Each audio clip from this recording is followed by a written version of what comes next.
So much game design goes into making systems and mechanics feel intuitive that we often just take the universe for granted. Objects do not disappear when you stop looking at them.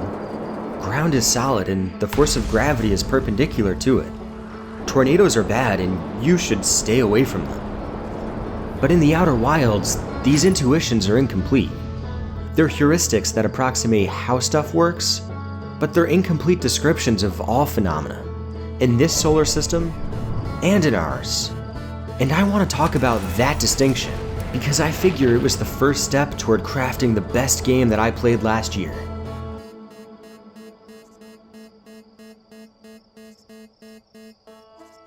The Outer Wilds takes place in the Hearthian system and contains 5 major destinations. You are a Hearthian who's never left Timberhearth, but today is your first solo flight. On your way to fetch the launch codes, a statue from an ancient alien race looks at you funny, but then you're off. At least until you're stabbed, stranded, asphyxiated, deionized, or engulfed by the plasma of a dying star.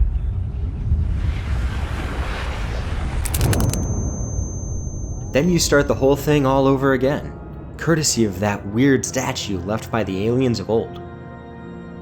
The Outer Wilds doesn't send you out with an objective. From here you can try to unpack the mysteries of each world in isolation, learn the story of the ancient Nomai aliens, find the truth behind your time-traveling powers, or turn them off so the universe can allow you to die in peace.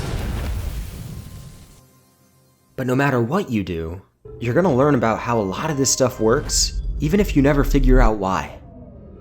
Lucky for us, the Nomai already did most of the heavy lifting. They've populated the solar system with their experiments, jotted down their conclusions, and left their demos running in perpetuity for us to learn from, or destroy the fabric of space-time.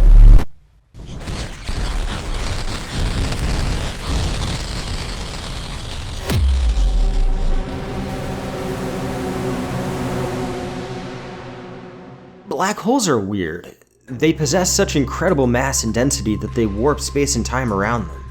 Falling toward a black hole is met with greater and greater acceleration, but that's only one reference frame.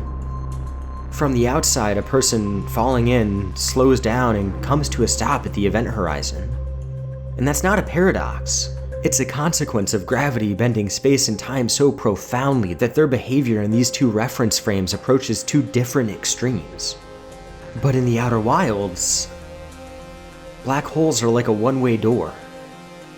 In our universe, there will be no white hole to release you from the clutches of singularity, because white holes exist only in math as a time-reversed black hole. But in this universe, black holes are manufactured in a forge and spread throughout the solar system, enabling teleportation from one stellar body to another. But that's not all this demo is here to show.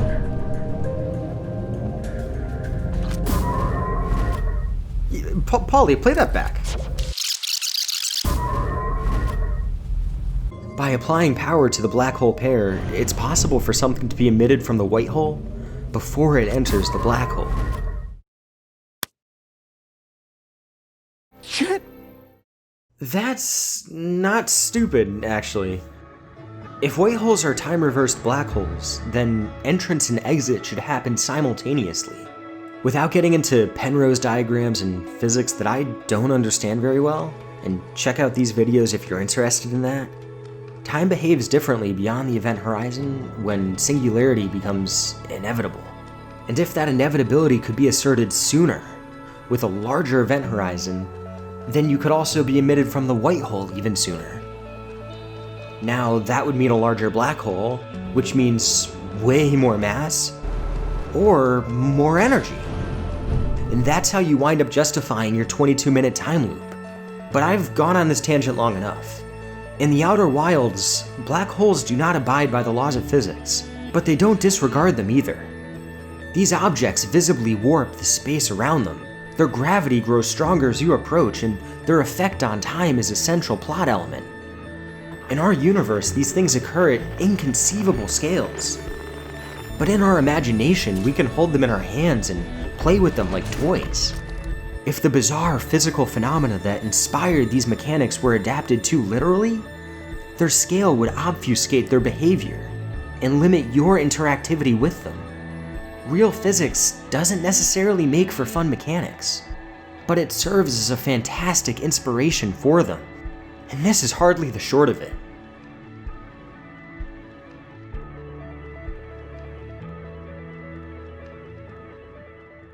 In the Outer Wilds, the behavior of quantum objects is dependent upon whether or not they're being observed. Quantum objects can exist in one of a few different locations, and when you're looking at them, they'll behave like anything else in the game.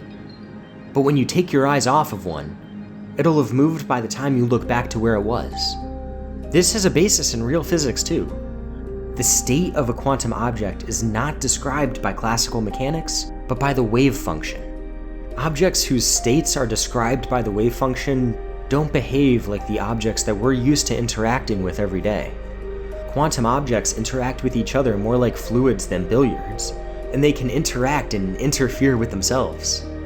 That is, until the moment that they're observed, and the quantum object chooses a location to manifest itself. The observer collapsed the wave function. Okay, let me spare you all the potential pseudoscientific rabbit hole that you could find yourself going down. If I focus really hard, do my powers of quantum mechanics allow me to manifest reality? No. Your conscious observation does not influence the behavior of quantum objects. If you're now asking what's actually happening when a quantum state is measured, that's really hard to answer and it's still under dispute, but I'm glad you're curious and you should check out these videos from Veritasium and PBS because they have PhDs and I make YouTube videos about video games. So, dear viewer, what does it say that the Outer Wilds' so-called simulation perpetuates the mysticism of the von Neumann interpretation and treats entanglement like a car seat for your space bottom? It says that the designers aren't interested in teaching you literal physics. Instead, I'd argue that their ambitions were far greater. As you navigate through the cave systems in the depths of Ember Twin, you will eventually find a lake bed with a giant quantum rock at its center. Nomai writing on the ground recounts the story of the vanishing rock that disappeared when it was not being illuminated. One day, one of the aliens happened to be standing on the rock when the lights went out. When they turned the lights back on, both the rock and the Nomai that was standing on it had vanished. With this information, you're invited to stand on the rock for yourself and see what happens when you turn out the lights. The Outer Wilds' take on quantum entanglement bears little resemblance to the real-world phenomena, but what it does capture is the absolute confounding nature of its discovery. Experimental results that were so unexpected that everyone's first assumption was that something broke. New science that was so radically different, it inspired real anger, frustration, confusion, and misinterpretation. But for others, for the explorers, it simply inspired. New discovery means new tools, new demos, and new goals, however arbitrary.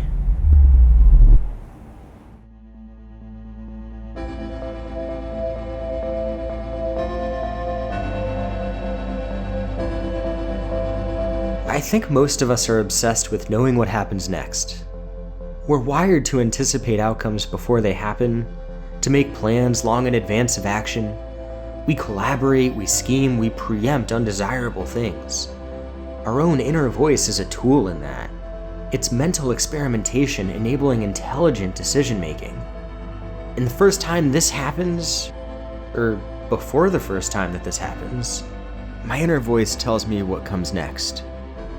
Your body will enter the black hole, and it will be spaghettified, stretched to the width of an atom, and it will be extremely painful.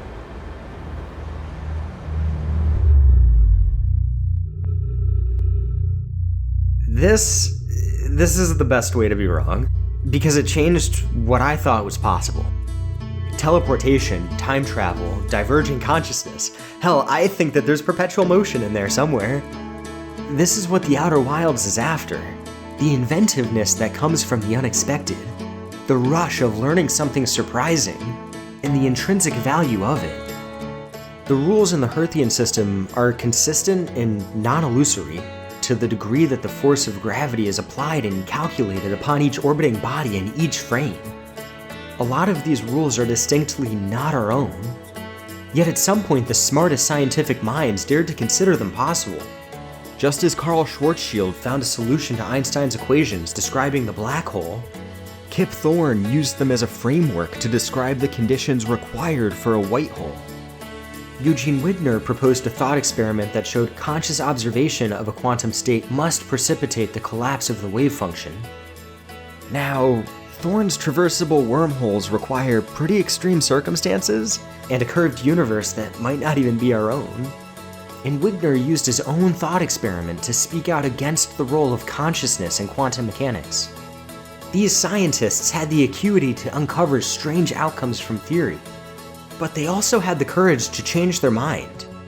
They played with each other's theories, and they pushed them to famous extremes. In doing so, they discovered amazing models that describe our universe. And they also conceived of wonderful science fiction. The Outer Wilds is a playground of thought experiments, and its hook is the eureka that comes with their unraveling. Its solar system is toy-sized, and its quantum phenomena occur at astronomical proportions. And that's the thing about thought experiments. They don't need to be practical or literal. They just need a consistent set of rules for the player to be let loose in. The Outer Wilds gives you a framework, and it dares you to imagine what's possible within it. Thanks for watching.